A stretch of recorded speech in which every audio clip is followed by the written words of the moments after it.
today we got to play Don't Go In There. Now, Halloween is coming up. It's approaching, and we are excited to bring out those board games. I know Halloween is one of my favorite holidays, so super exciting. Don't forget to hit the subscribe button and the notification bell because board games are amazing, and that's so are we. what we are. We are pretty amazing. Yeah. Robert, can you tell us a little bit more about this game? I think I can do that. So this is a 2022 release. I believe you kickstarted It's a Kickstarter for us, yes. Yeah, it's not available on retail yet. Overall rank is 7,106 with a rating of 7.2. Designers Jeff Chin and Andrew Nerger, I believe is how you pronounce it. Artist is Rupert Lewis Jones, published by Road to Infamy Games. Now, again, it's not available for retail yet, but I've seen it on eBay for $60.24. Geek Market had a copy of $75. Ouch. There's not a whole lot there for $75. Yeah, that seems pricey. Yeah. That seems ouch.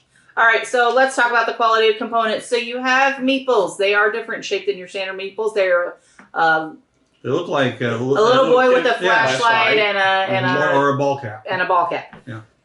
And then you have these tiles. They're warping a bit. A little bit. Yeah, they're already warping. You got ghost tokens? Yeah, and they're all cardboard, which is kind of disappointing. But the really cool part is you get these ghost dice that actually glow in the dark. Yeah. They have different ghost faces, or some look like pumpkin faces, but they're supposedly ghosts. So, and then you get a player screen that's... And you get a built-in dice tower that so is in the box. Cool. That's really the main feature of the game. That is really the main feature. So overall, though, quality of components, I'm probably, because of the dice, I'm gonna give it 6.5. I mean, there's no linen finish. There's no linen finish. The cards are kind of matte. And matter of fact, when we were trying to pick them up, some of them were scratching on the edging. These are laughably bad as far as standing up. They fall over constantly during the game. And they're super thin, and they really don't serve much purpose in the game. I think you're just supposed to hide your ghost. That's really the only purpose. And you do get custom meeples, right? Because those aren't your standard, little, figures. Right. So that's kind of good. Yeah. But overall, there's not much. Yeah. Now the little Ouija board. The Kickstarter one comes with additional cards that are sets of cards, and the Ouija board here is just a piece of paper telling you, it's telling you to throw it across the room because it's haunted. But it's got those additional card types have, and then you get a wooden, whatever your Ouija board, whatever you call it, doohickey that you put your things on, your fingers, your things. But yeah, this replaces a cardboard one that's in the standard. Yeah. Even it's pretty thin. So, yeah, what's your score? I'll probably go ahead and give it a 7 just because this is a pretty cool built-in dice tower storage system. Now, the only problem I have with it is I think it's more designed for the dice tower functionality than the storage because each of these card sets, once you get them, they're basically supposed to be divided into sections. There's nothing to divide them once you put the cards back in, so you're just going to be smashing them back together into a pile. So it'd be nice if it had dividers, but then that would defeat the whole purpose of the dice tower functionality. Or make a bigger dice tower. Yeah. So yeah, the function of the dice tower takes away from the storage functionality. Yeah. But it does look cool, and the fact that it's a compact thing that you can easily travel with, and open it up, and you got a dice tower already for your game. So given that, I'll give it a 7. I'm a 6.5. Yeah. Not your throw at the card quality. Dice Tower's cool, but everything else is just kind of... Yeah. I'm mostly disappointed that these ghosts were cardboard. I was thinking they were going to be... What would be cool if these were glow-in-the-dark see-through ghosts. That'd be cool, so did I. I don't know I can 3D print something. We can make this happen. All right, guys. So now let's talk about the actual theme. So the theme is you're a little kid and you are facing down ghosts. I think you go into a cursed mansion. You break into somebody's house because that's what kids do apparently.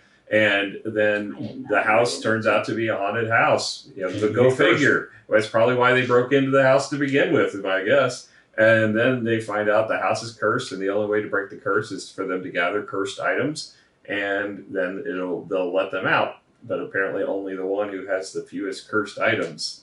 So yeah, and then you get to feel bad the rest of your life because you let your friends behind in a haunted house. Well, that's what they give. Hey, I'm just trying to go get my parents to make them deal with it, right? All right, so overall the theme, it's a cute little kids' little theme.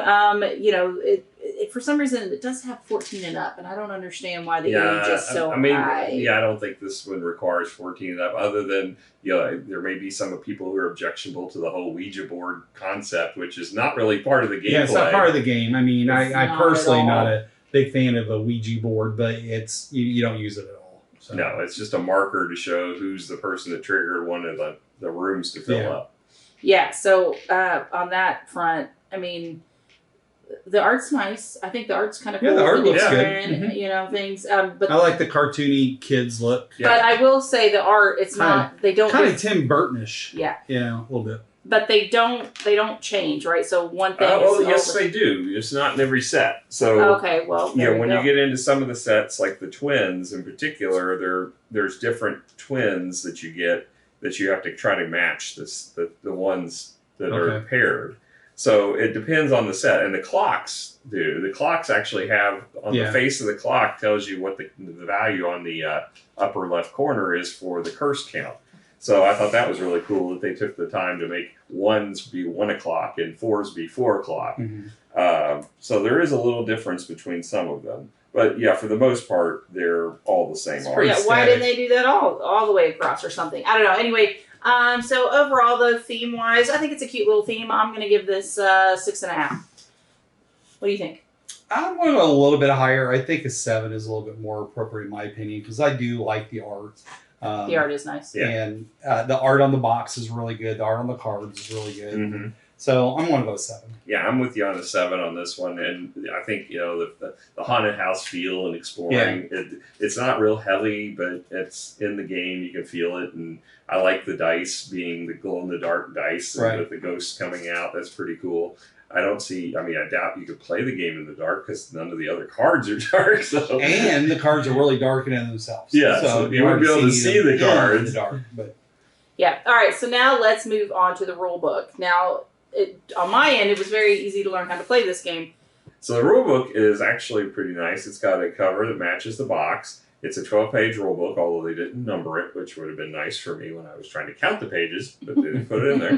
The setup is very clean and easy to read. I mean, the rule book is pretty simple. The rules of the game are pretty simple, so it's not hard to learn this game. There really isn't anything you can confuse in the rule book. It's pretty straightforward. The only thing that's not really spelled out is really what you're supposed to use these things for, because you have them as a divider, but it doesn't tell you what you are hiding with them. And the rules are so basic. You don't need it has a little guide cheat sheet, if you will, for the scoring, but you really don't need them because it's such a simple game. And I don't know if it was really necessary to hide your ghosts. No, I don't either. I mean, it doesn't really say what you do with it. It's just there. It's got a screen that doesn't tell you what to put behind it. And it's not big enough for you to hide behind if you get scared. If you get scared by this game, you've got some serious issues. You probably need to see a counselor. Yeah. I highly recommend it if you need to use it. This is about as G-rated of a horror theme as you're going to get, I think. It's pretty kid-friendly game, which is odd that it's 14 and up again. So I'm going to go ahead and probably give the rule book an 8. I think it does an excellent job explaining the rules, but it doesn't have to do a lot of effort because the rules are so simple. Got it. And like I said, it does have an explanation for every deck and how that deck works.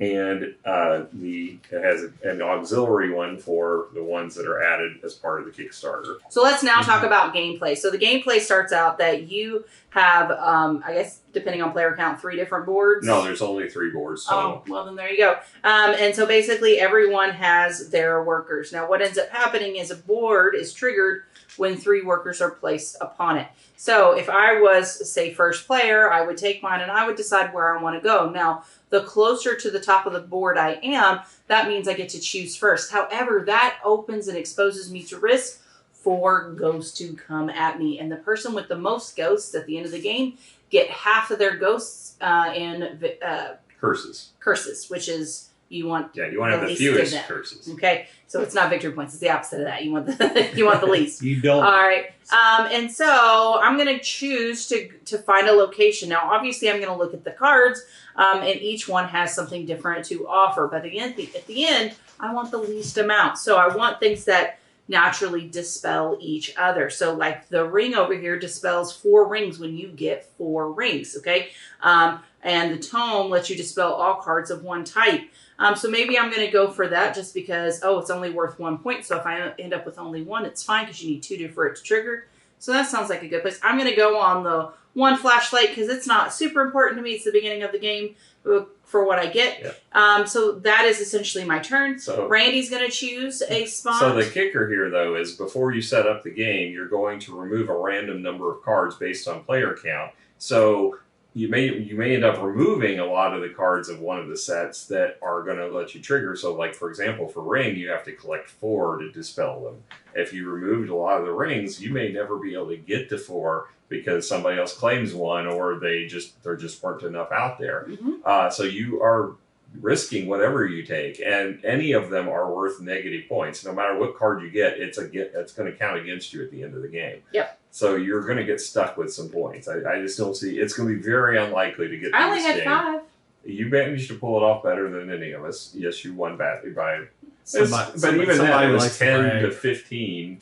You know, But that's just because of all the ghosts I had. Because that last round I ended Well, up that's got the 5 trade-off. ghosts. you got cards first, but you got a lot of ghosts as a result. Well, just the one time. So, let's see. So there's the music boxes over here. If you collect a bunch of those, you get to remove your top 2 of those. So we'll go over here and we'll play there. All right. Well, I kind of like the clocks because if you get up to 8, you can get rid of 2. So you have to get a card no matter what. Yeah, so you don't have a choice. When you say 8, it's 8 of the curse count, not the actual clocks. Right. So I'm going to go for one of those. All right, and we all chose the second position. The first choice on this one actually gives you a ghost automatically. So, because it looks cool. All right, so I'm going to go here again. And then I'm going to activate this card. Yep. So now once 3 are on the same location, we're going to trigger it. All right, so the cards show 6 dice here on the cards because that's what facing up. So I'm going to take the 6 dice, I'm going to roll them down, and you'll notice that there is only now 1 of those are facing the ghost face. So only 1 is given. Now each of us at least have 1 flashlight, so we actually don't take any ghosts. Now I say that, and I'm actually going to take the tomb, but on that specific board, it tells me I'm also going to take a ghost if I take that card, and I'm going to do that. That's actually a tome, not a tomb, but Tomb. slightly different. All right, so that's me as So the first second player. person now. So because that's the second person, I'm going to also take the ring And because I as the think third that's cool. person, I get an amulet. And the amulet says I can dispel amulets with 3 at the end of the game. Okay, so we're going to keep doing this until the stacks of cards run out. And if anything is triggered, so we have some things that are triggered at the end of the game and some that are triggered immediately when you get so many of those cards, okay? So some of these are very exact, so just pay attention, like dispel 4 rings, you have to have 4 rings to do it. But it says 4 cards. Right? Yeah. So it's not But just... you trigger it only at the time you draw it. So unless it says like at the game end, otherwise, if it doesn't, you pick it up and it doesn't go off, or you don't meet the criteria, it doesn't trigger. Yeah. Right. So for example, I picked up the tomb. And tomb. Tom. All right, so I picked up Tom. Get the tube, and I read him a tome. dispel all cards of one type, right? But I have to have 2 of these, okay? And it specifically says not Tom, tomb, or tome. So that's that one. But each one has a little different. They are very simplistic, so it's very easy to understand what the rim. We didn't have any questions about any of them, so they're pretty Except for how to straightforward. pronounce it. Obviously. Or if that's Tom's face on the tome. Yeah, exactly. So you keep playing until all the cards run out, and then you trigger all the in-game scoring, and you figure out who has the most ghosts, and half of those are then victory point for the person who has the most, and then They're not victory points. No, they're curses. right, You don't want... They're negative victory points. Yeah, they're negative victory points. But that's essentially the game. Now, overall, I did think that this was a cute, little, fun, Halloween-themed game. I actually do think Sarah can play this. Yes. If she can pay point salad, I think you can play this pretty easily. Yeah, it's a good one for, I think, for kids at Halloween. I don't Right. think it's not going to be real engaging to adults in many cases. I didn't feel like it was super heavy. It's definitely not. It's a light game, but it doesn't feel like it's really strategic. No, this is definitely for your teenage group, your, older elementary. I think this is fine for that. If you get this out and say, hey, we're playing it, I'll be like, can we pick something a little harder? Right. But overall, I still think it was a cute little game. And so I think I'm going to give this probably a 6.5. That seems to be my theme for this game. What about you, Robert? I'm taking into account for what it is, and I think even though I agree, I think they got the target age group off. But thinking about that as a target audience, I think I'm a 7. Just because, I think kids like it, and I think that's what it is. So I think I'm going to give it a little bit higher score because I think that's who it's for. Yeah, and it's I'm really good for that. surprised by the age range. That just Yeah, blows it's my definitely. mind. What about you, Randy? Well, I think the fact that it is a Halloween themed game, it is something that's going to be fun to get out of just during Halloween time period. If you're having a Halloween gathering, this is a quick filler game that I think fits a niche that there aren't too many games for. We've got lots of Halloween games. I can only think of 2 that are quick filler ones. Mm-hmm. Most of them are longer. So Abomination's the best one.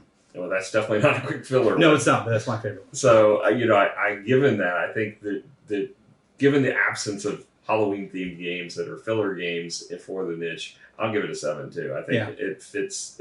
It's not real engaging. It's not real heavy, but it's a filler. That's you don't expect it to be, and it's quick and doesn't overstay its welcome. Yeah, right. True that. All right, so thank you guys so much for joining us. We had an absolute blast tonight. Hopefully you did too. Come hang out with us again. All right, thanks. Bye. Bye. Bye.